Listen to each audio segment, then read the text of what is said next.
so nice you're all here today, giving up your Saturday. I appreciate you. And I thank all of you that came together to remember Dick and to honor him and share the stories. I can't wait for those. I want to start off by thanking family and friends that did so much help in getting this together, bringing chairs down from all over the camp, putting pictures together, beautiful. And I'd like to thank, and if they could just kind of wave if you're here. I know all the names, but you have to, you don't want to forget a soul. Jill and Hank Murray. Hank's on the road. That's my daughter, and Hank, her husband, is Yvette. Sarah and Chuck Porter over here. Dick's cousin that has been a part of our lives for many years. Nikki and Peter Murray. We're behind you. Peter, grandson. Nikki, his wonderful wife. Thank you. Mark Martin. I think he's parking people. He's right back here. There's Mark. Mark. I want Bob Henderson, who thank you for this microphone and setting up. And we have a short video to start with that he produced and put together, and I was amazed. And Dick did see it and enjoyed it, and just, you know, he's very modest. He didn't say anything, but he loved it. Eric Henderson. Eric is our sound and all sorts of video and so forth. Thank you. And Mary Crichton, who's a good friend and came and helped yesterday, raking and whatever. So thank you both. I want to start and share a story before we do anything else.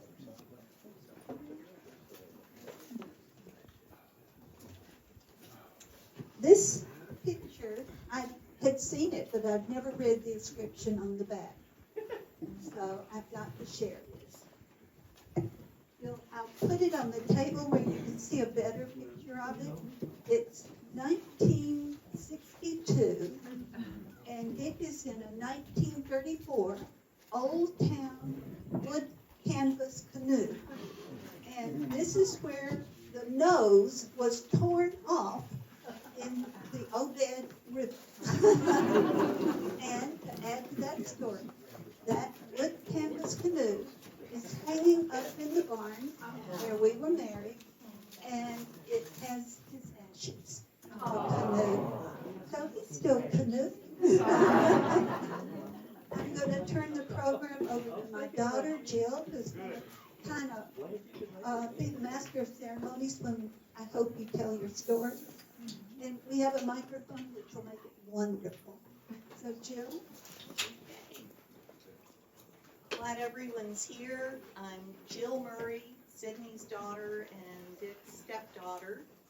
Dick was a very brave man because when he married my mom, he got an instant family of 3 kids. I was pregnant with my son, and he got thrown in the deep end, and he just rose to the top with total courtesy, graciousness, and kindness. We couldn't have asked for anyone better to come into our lives, and he'll be in my heart forever. So to get the program started, Bob Henderson met Dick in 1971 at Camp Witchywagon in Standing Stone Park. Dick came as a volunteer trip leader and instructor, and together with his young people at Camp Witchywagon, they were known as Wooten's Warriors. So I'm going to hand it over to Bob, who's going to tell you about those early days with Dick. Thanks, Joe. You know, there was probably a word that was a little bit stronger than that, but I asked Chuck, I said, "Do you ever hear a cuss word out of Dick's mouth?" He goes, "Huh?" It was gosh darn, cotton picking. What was the other one? Good golly, Miss Polly. Yeah. So, Dick and I, we go way back, but I spent the last couple of years over there, and I've got a couple of videos that I've made of this Korean War experience. I've got two that I'm still finishing up. I think they're actually on YouTube right now, but we had no idea. This is Camp Wichiwagan in '68 when I started, and this was well after it closed 10 or 15 years ago. That's an aerial of, this is Standing Stone near a hill, and let's see. Of course, the new one's out on the lake. That's one of the old cabins that's used for paintball, apparently. What was really cool about that camp is we had Native Americans. We had a whole cabin of them, so we had some multicultural experiences that I think was very valuable at such an early time. That's Vale Hall Lake. We spent a lot of canoeing up there, and that's the reason they brought Dick in. Now, a month ago, the guy that I did the Nantahala with, that we got third place in '72, I've been dying to get in touch with him, and he just happened to pop up about a month ago, right before Dick, and he validated everything. He said most of us spent time on these canoes during previous years on Dale Hall. Many of us, the LIT trip, that was leadership and training at 15, then he went on to junior and senior counselor. Dick came in at that point in '71. Wally says, before the LIT summer, we had done AT hiking, rock climbing. Rock climbing was led by a quiet gentleman we called Colonel Gross. This is Sunset Rock near Sparta. So the camp closed in '71 because an administrative blunder, as I understand it. They forgot to renew the lease. And so we're like, year 4 going into LIT. My mother got them to, well, I think she organized the whole thing, with Dick as one of the leaders, to do a '72 kind of last hurrah. And it was 12 of us that started out from, it was the Green Hills Y, or the Southwest Y at the time. This is Wally that just popped up in my life. This is 1972. His father was shot down and killed in Vietnam a couple of years before this. And I'm sure that was still heavy in his mind. Now, how many people have run the Nantahala in here? How many people have run the Nantahala in a Grumman-keeled canoe? This boat, Dick trained us. Not this exact boat, but just like it. You just can't imagine. So here are the boats. It's probably a fiberglass boat, I guess, the red one, with these hoodlums from Nashville. And so Wally said, like yesterday, I remember camping right next to the Conasauga. He started us out there, took all the interested kids, I think 2 boats, into the water right there by the campsite, the session, the 50-yard low water flow. We picked up a lot of boat control going up and down the rapids and polished our ability to spot the downstream feed. Then he moved us up to the Hiwassee. And you can see the Hiwassee in the background. We then stepped up a level. There was a lot of arguing between the front and the back seats of each canoe, muffled by the sound of aluminum as it screeched over the rocks. One person blaming the other for not performing the correct maneuvers. I guess we practiced that 2 or 3 days. Wally said, I think the Hiwassee was included on both trips. It was wide with lots of options. There was a sign in the parking lot that said, caution, water may rise rapidly without warning. Of course, a group of teenagers struggled to resist moving that sign to the restrooms.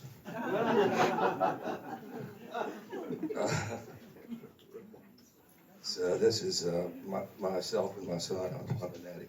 Years later, Wally said each river was different, but the Nantahala was special. It seemed to have very few calm spots along the race. It was not very wide, yet ran significant volumes of water. The result was fast rapids and large standing waves and narrows. I'm pretty sure this was our second trip. We had one warm up. The toughest water was on the course, was 100 yards before the finish. Line included a long stretch of fast standing waves and particularly difficult cascades called the Lesser Wesser. Before we ever got in the water, we stood on the shore by the Lesser Wesser while Dick showed us the strategy for finishing. You had to clear the Lesser Wesser or face not finishing, crossing the finish line swamp. So we would pull over, despite the fact that we know we're passing a lot of people. But that was smart because the boat in front of us went down. That strategy included bailing the boat on the shore before entering the standing waves that preceded the Wesser, then keeping the boat perpendicular to the standing waves, moving slower than the water to maintain control through the rough spots. I see you, bud. And we would actually, he had us cut out, because the gunnels are so low on this boat, we had milk jugs that were cut out. So we would paddle and scoot. No, seriously, it's the only way you could do it. And to turn this thing with a keel in that narrow river?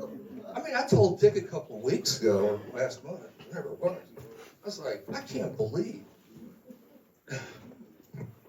I thought Dick sent us to the right of the approach to the Wesser from the calm, then turned left towards the center of it, then making a hard downstream right around the rock on our right.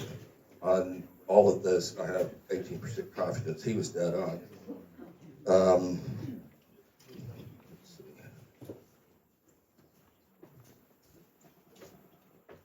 Right.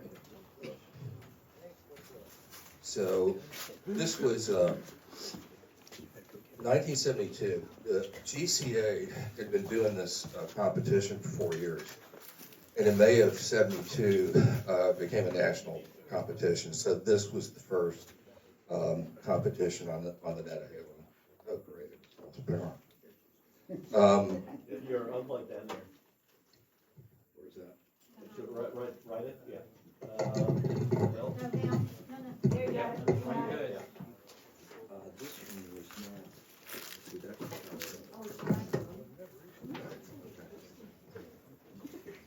But so this was the first year, and I don't think I hadn't been part of the GCA competition the year before, but this was a big event. I mean, it was crowded, and I still had the program from the entries, and there were 400 entries. But of course, the C2 youth class was, I think, maybe let's see, there were 6 of us. Wally and I placed third with a time of 1 hour and 11 minutes. But look at the name above us. Now, I did some research on this. John F. Kennedy Jr. was 12 years old in 1972. It's number 2. JFK Jr. and a girl named Christy Webb with the GCA. Christy Webb. Do you know who she is? That's her name. Christy Webb. All right. You're too young. I do backwards. So anyway, that's another rabbit hole to go through.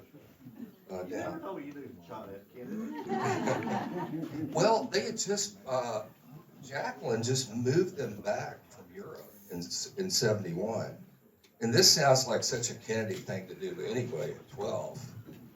That I wouldn't be surprised. So anyway, I've lost my presenter notes, so I'm gonna wing it. So that's me and Wally at 111. Oh, so Wally, our experience at the Verge, I remember a kid, the boat in front of us swamped. And as we're coming up on this rock, Wally's would have been paddling right side, heading to shore as fast as possible. We were terrified of the upper Wesser, the worser Wesser.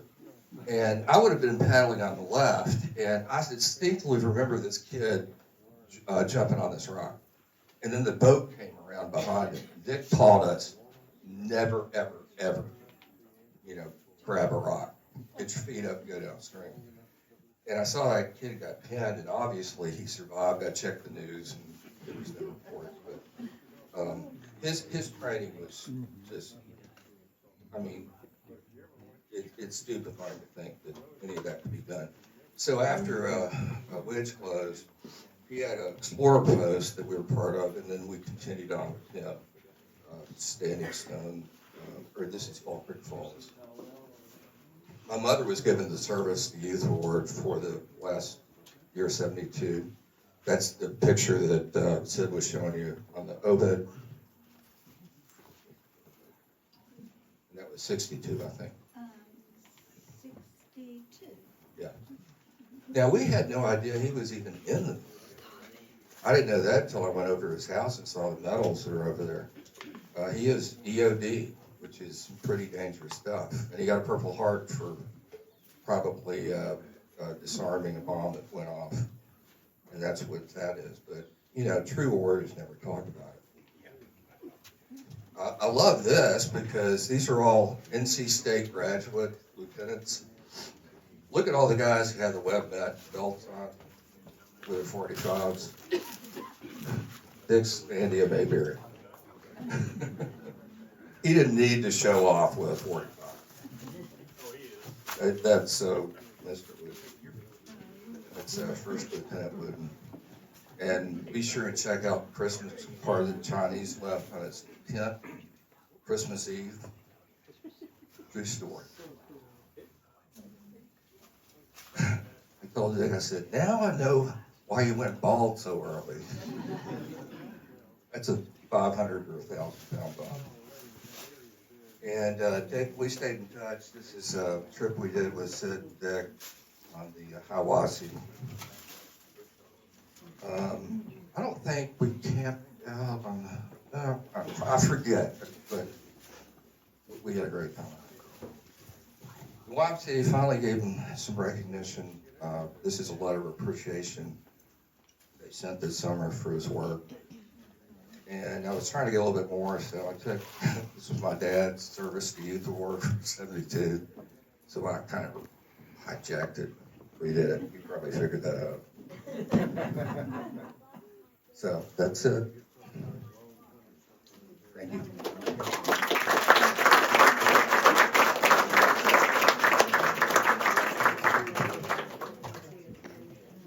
Now, Bob, should the microphone stay up here or can it get passed around? Yeah. It can be passed around. That's Okay. you have to plug, is it still working? It's not on? Oh, now it is. So this is the time, if anyone would like to share a remembrance or a story of Dick, I can bring you the microphone.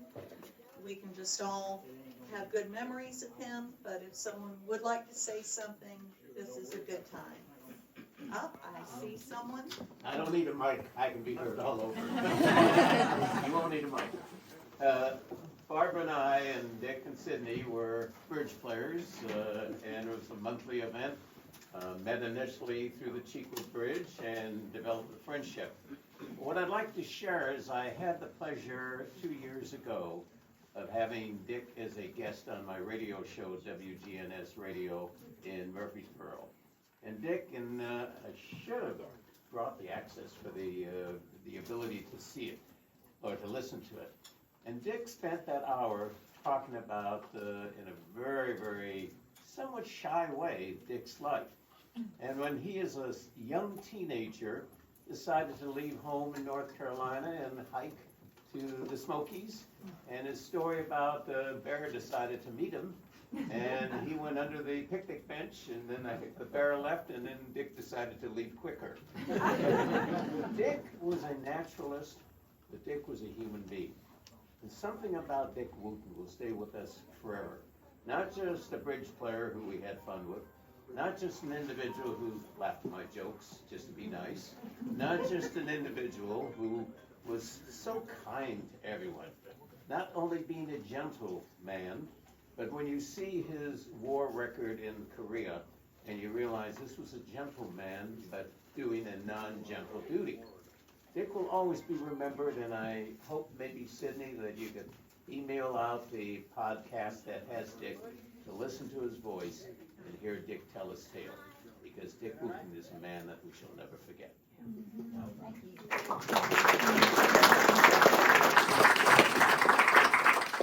Well, I'll tell you a story from Dick's canoeing thing. I actually met a very good friend named Bill Griswold. You need to stand Bill up. Griswold. Yeah, use the mic. You need to stand up. Can you hear me? Yeah. So, Stand up. That way. I knew Bill, sorry.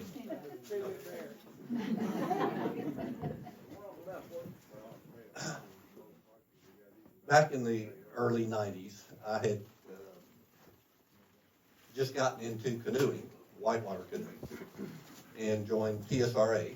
And Bill Griswold was one of the original founders of the TSRA. And Dick Wooten was one of Bill's best friends because they both liked canoeing. So they always, well, not always, but many times would be on the river together. And at the time, I was TSRA's membership chairman, which meant I kept track of everybody's membership and their dates and when they needed to renew and all that kind of stuff. So after that, Bill and well, there was a thing called cold water camp, and this was exclusive to a few members of TSRA. Well, I was not an exclusive member, but I knew Bill pretty well, and Bill was a member of it. And so, and Dick Wooten was also. But Bill asked me after I knew him for a little while, he said, well, why don't you come to cold water camp with us? Well, you could only go to cold water camp if you had an invitation from somebody that had already been there. So I got invited there, and I don't know how the circumstances did it, but I ended up in a car with Bill and Dick driving up to cold water camp. Now, cold water camp is named appropriately because it's always over the first, the New Year's weekend, or the weekend that's closest to New Year's Day. So it's usually pretty cold. And usually on the way up there, according to Bill and Dick, they usually do a trip before they get there. So I tagged along, and of course this is a trip I'll never forget, because I just sat back and listened to these two guys swap stories back and forth about all their adventures and all the things they've done in their lives. Because, you know, it's like 6 hours up there. But what we ended up doing was we went to the Tellico River. And this was, again, like over, you know, very close to July 1st. So it's cold. Well, January 1st. And we were coming down the river. Everything was going great. And we got to this one river. I can't even remember the name of the rapid right now. But fortunately, we stopped and we scouted the rapid. And we ended up seeing that the pool below the rapid was solid ice. So we decided to portage that rapid. But that just gives you an idea of what Dick would do. I mean, he never thought anything about it. You know, let's just go canoeing in 15-degree weather. It was like nothing to him. And then the other thing I've got to confess, because you people will probably be the first ones to have heard this. But one of the things that I kept listening to with Bill and Dick all the way up there was they were always talking about all these jokes they would play on each other. So it just so happened that after camp, I got sick, so I couldn't go out on a trip for the day.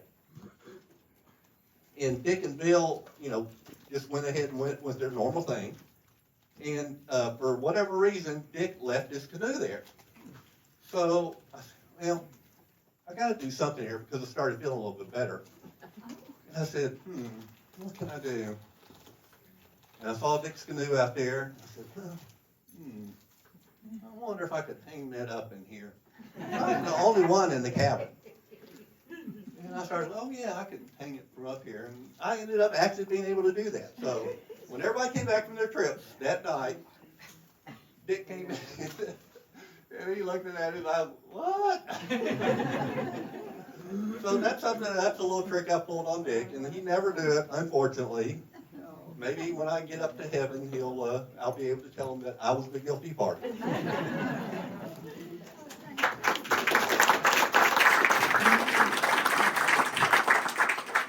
Anyone else like to share? I won't need the microphone. I get in trouble all the time for talking too loud. So myself and Scott, and we got Albert Mitchum over there, and I'm probably some more people that were members of Dick's.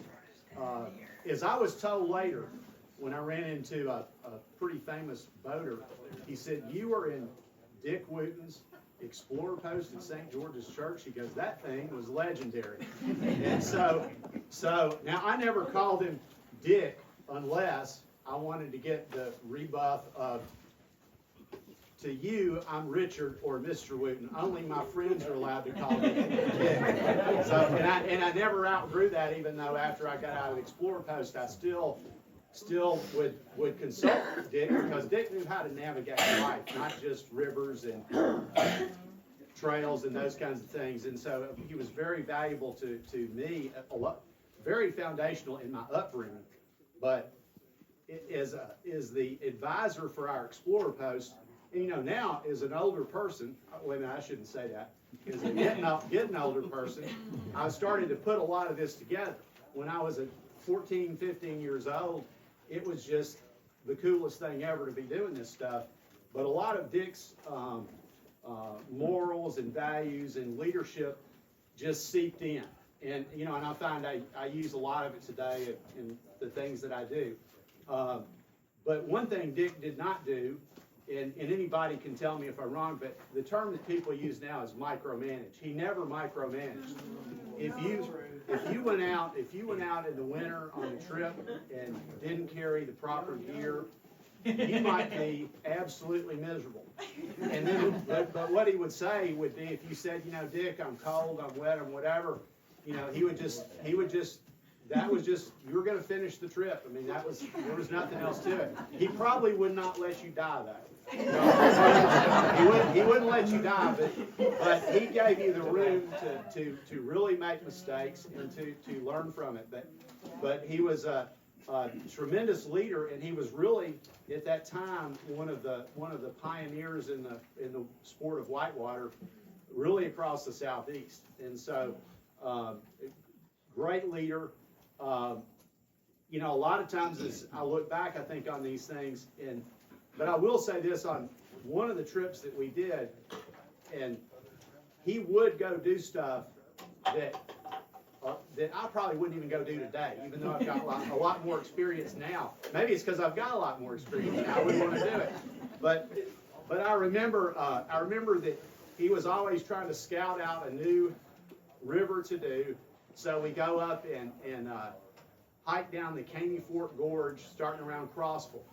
And there are no trails, there are no roads. It is just complete bushwhacking, climbing over big boulders the size of this building, jumping from boulder to boulder, climbing under them, over them.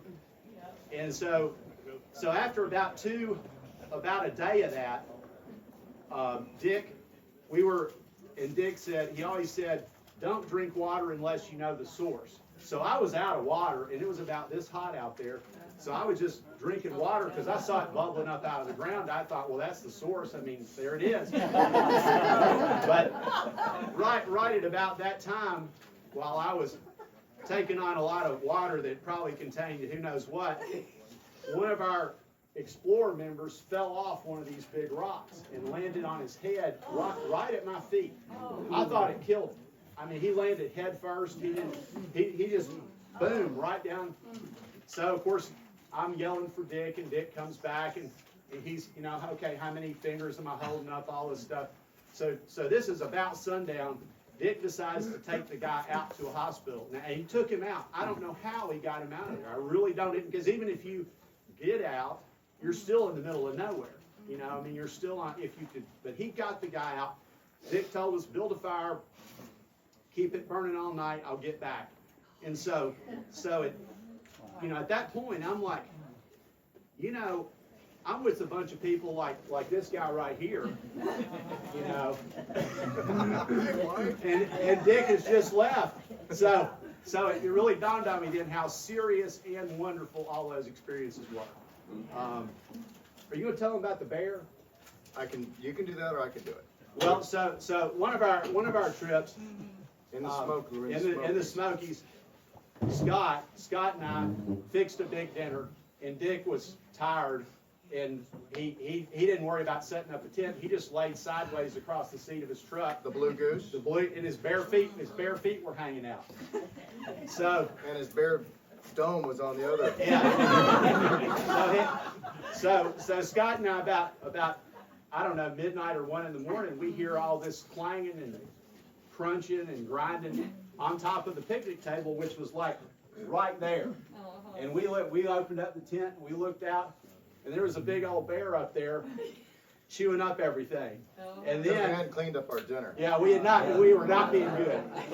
And so I said, Scott, I've got a pocket knife, man. If that bear tries to get me, I'm gonna cut a hole in it and I'm making a run for it.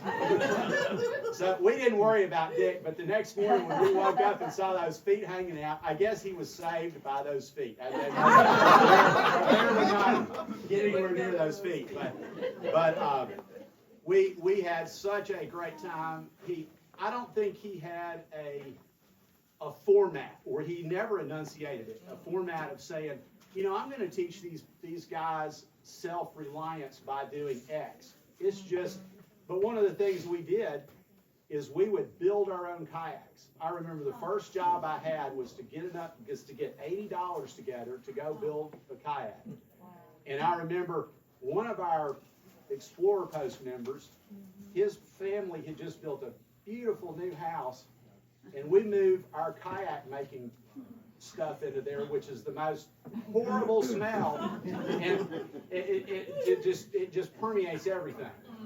And we built, you know, we just were churning out kayaks, building kayaks, you know.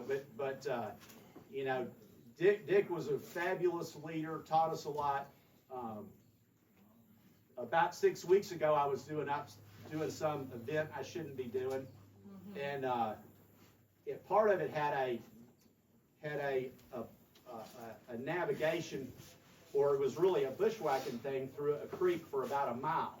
And when we're talking a creek, this was not like most East Tennessee nice trout stream type. It was like mud up to your knees.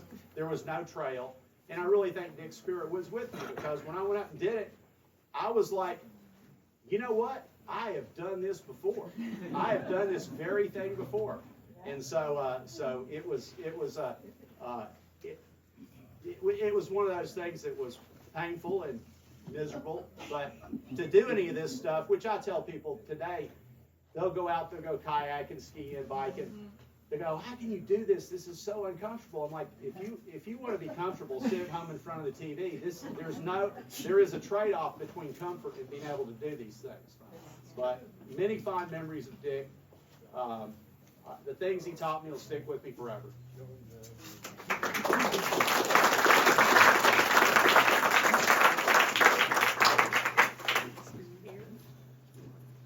don't know whether I need that or not. I Here you go, Bill, just in case. Is it on? Is it on? Yeah. Okay. I just wanted to reinforce the notion of how Dick gave, taught us all a lot. Donnie and I and our family were fortunate along the whole line here. Dick taught Donnie and me lots about the rivers. But since you guys have mentioned the Explorer group, our kids, Dan and Laura, went with the Explorer group. And just two quick stories. One reinforces what already been said. Laura came home one time, and we always asked, well, what did you learn this weekend? And she said, well, Kathy Jones and I learned that we better take our own breakfast. We got up on Sunday morning, and we were eating gourd. We looked across, and there was Dick cooking eggs, bacon, potatoes. And did he offer us any? No. That was our lesson. So one other trip, kids came home. I said to Dan, well, what did you learn this weekend? He said, well, He said, I learned how to pee out of the back of a moving pickup.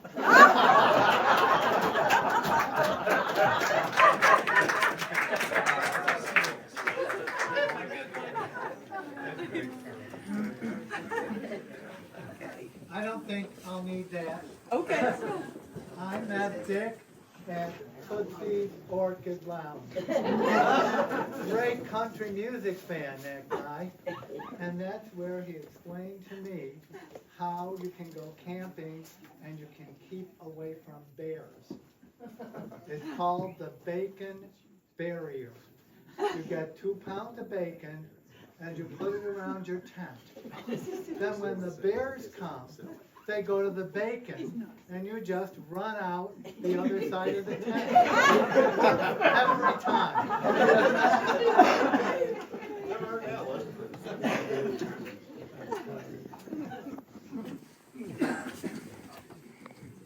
You were talking about his leadership. I'm Johnny Knoll. I called Dick one time and said, Dick, you know, I don't remember the year, but they were having trials, the Olympic trials at Opryland. It's a water park there, so all the kayakers were there. And so I said, Dick, I called him up and said, we ought to go out there. Now, understand, Dick and I'd heard about Dick Wooten all my life, being an early whitewater, but I was a generation behind. And I didn't really know Dick very well, but we began to become friends later.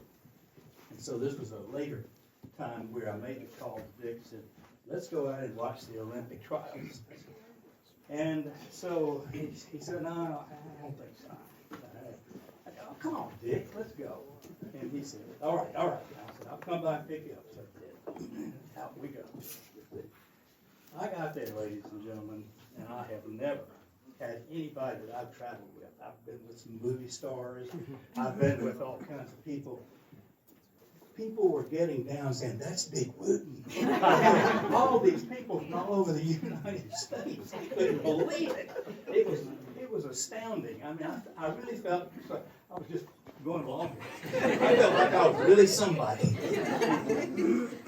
One of the story, and this was 20-something years ago, Dick and Sydney and I and a couple of people, and my wife, Melinda Wilson, decided to take a real adventure on the Upper Feline River. And that is a river that runs north, and when you finish running that river, which only about 100 people had ever done, you run your canoe into the Arctic ice. So we were way up there, and very, very remote. And so Dick, a couple of parts of the story. Dick and Sydney and I were paddling. They had dropped our canoe with some of this plane that had brought the canoes in. And we had to paddle across a lake with a headwind. And I am one of the few people that has ever heard Dick Wooten say that was the most dangerous thing that he ever done in a canoe in his life. And we were really at risk because the water was cold. It was a long way. The wind was high. So we were lucky. The other part of that story is that we were going down a stream where we didn't know what it was. You couldn't map this place. So Dick gets up in his famous stance and looks, and he says, river right. And then we all scooted over the river right. If we had not, we would have all been in the Arctic water at the bottom of the river. And then somebody said that Dick Wooten never cursed. Sydney, you're going to have to back me up on that. What do you mean? Anyway, Dick and I, on this same trip, we got to a place where you just couldn't run it. It was way too dangerous. So we had to portage. So I am under a canoe, fairly heavy canoe, with Dick, going across this marshland and ruts and ditches and all that sort of stuff, carrying this canoe, and it was heavy, and it was weighting us down, and all of a sudden I heard this string of words come out of Dick Wooten's mouth. I couldn't believe it. But it was true, and he had the capacity. Well, I think that there's several other stories. I forgot one of them on that same trip, but it was a very unique adventure to be able to go somewhere that remote and realize that you really were on your own, and only rescue would be self. And traveling with Dick Wooten calmed my spirit. I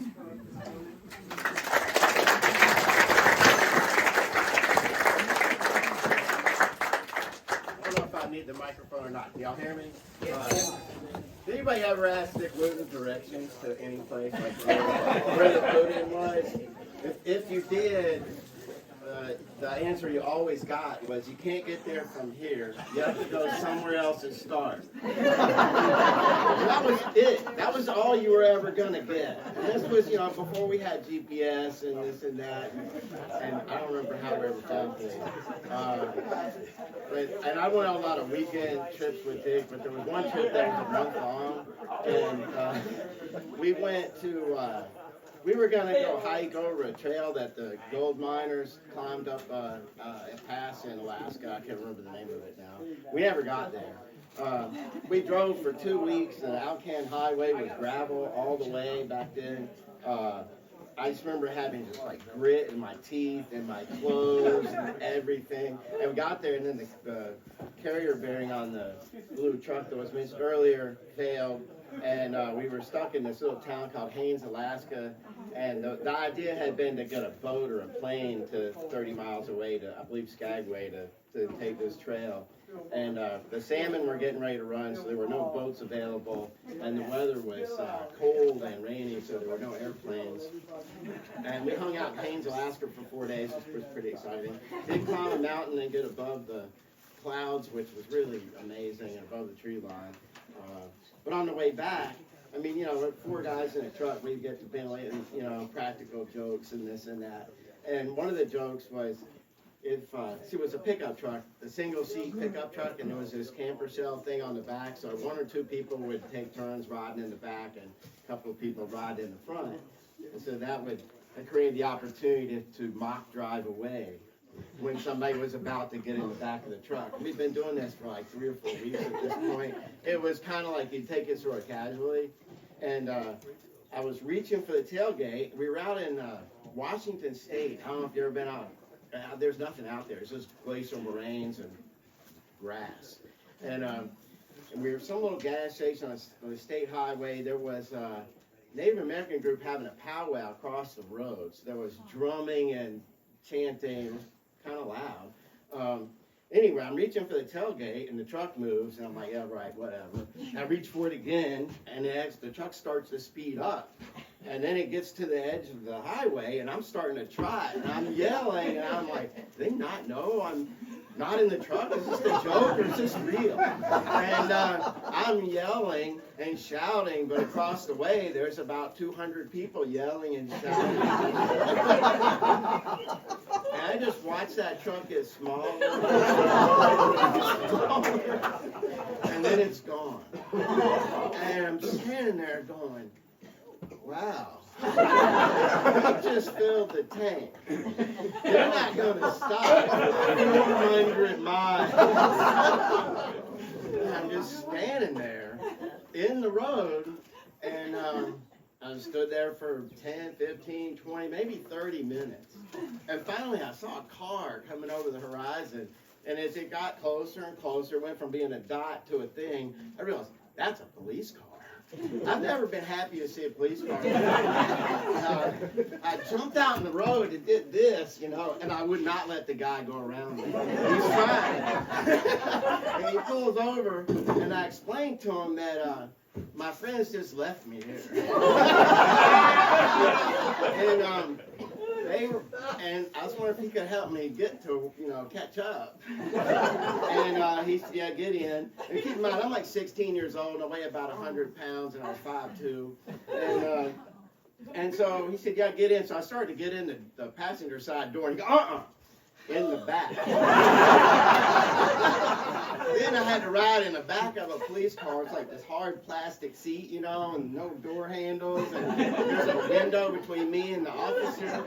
And it was back in the, you know, in the 70s. I had those giant Ford LTDs, and I had hardly ever been so fast in a car. I mean, he put the pedal down. I watched the speedometer. It went to 160 or 140 or something. Just, and we're just, I'm like stuck in the seat, like, what am I doing? And we drove for a long time. And he finally picks up the radio, and he calls one of his buddies and said, there's a blue truck with Tennessee tags on it, pull it over. I'm riding in the back of this car for a half hour, 45 minutes, going 140 miles an hour. We come up over one of those glacial moraines, and I can see way off in the distance another police car, that blue truck. Dick and my two buddies standing out by the truck, and as soon as I started that, I started laughing. I did not stop laughing. And me and my new buddy, we pulled up there to where they're pulled over, and they're all standing there laughing. They can't speak. And the police officer lets me out. They were like highway patrol, and they just looked at each other like, what is wrong with these people? And then, you know, we eventually made it back. We had a lot of adventures in that month. That was just one of them. So, anyway, it was always a good time.